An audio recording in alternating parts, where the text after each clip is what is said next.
I was doing a play for the Eugene O'Neill Festival in Waterford, Connecticut, and I had just graduated from the American Academy of Dramatic Arts. In fact, it was about a week later. And it turned out that the director for the show that I was doing in Eugene O'Neill Festival was the father of one of the producers on Dark Shadows. So when I got Dark Shadows, and I'd been screen testing for that all along during the rehearsal period, father and son got together and pretty much decided my career. And I was recast in the play, and then I started Dark Shadows the following week. At first, I have to admit, I felt like I'd probably made a terrible choice, because all of my background had been in theater, and you know, that's what I expected to be doing. And I was doing a soap opera, and I felt bad about it. Didn't last for long, but you know, I was very young and very impressionable and very serious about what I was doing. And I really thought I might have made a mistake. It was described as a brand new soap opera. And while I'd still been a student at the American Academy of Dramatic Arts, I'd done an audition for something called the ABC Repertory Theater. It never came to pass, but I think that's how the casting people got to know me. And then I went in to meet Dan Curtis, and at first it was just an interview. And then I had a number of camera tests. And it was always presented as a brand new soap. It was a gothic romance. Nothing like that was ever mentioned.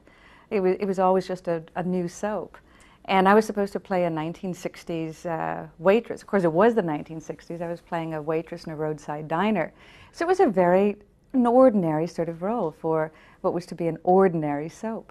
Well, I don't think any of us were terribly pleased when we first heard that there was going to be a vampire on the show, although there had been little indications all along that the show was going toward the supernatural.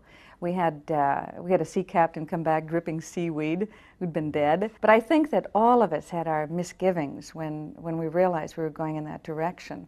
It didn't sound like something wonderful. Right.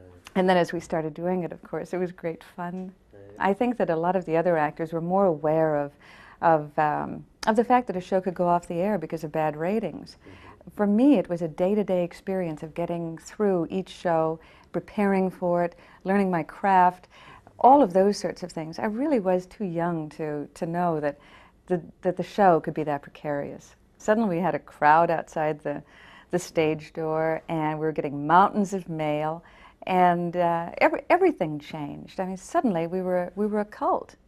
And I remember one of the first times it happened, I was taking a trip to Europe, and Joel Crothers, who played my boyfriend on the show, decided to come along at the last minute, and he surprised me, and we flew to Europe together.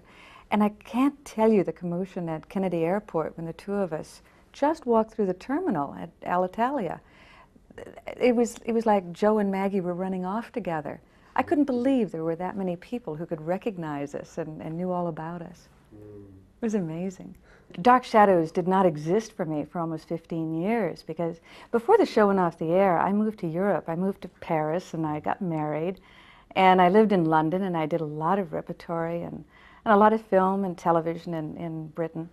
And when I came back, it was to do a series for CBS called Big Seamus, Little Seamus. And the show premiered, and yet people would still stop me on the street and say, "Oh, I love your new show. Aren't you Maggie Evans?" So no matter what I did, I was remembered for my very first job.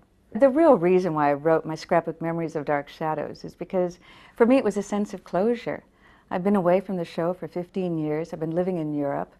And I came back and I found that the show was more popular than ever, and I was being recognized on the street for what had been my very first job and on camera. And all of a sudden the stories, they all just came back to me in a lump. And then of course Grayson Hall died and Joel Crothers died, and they were very close friends of mine.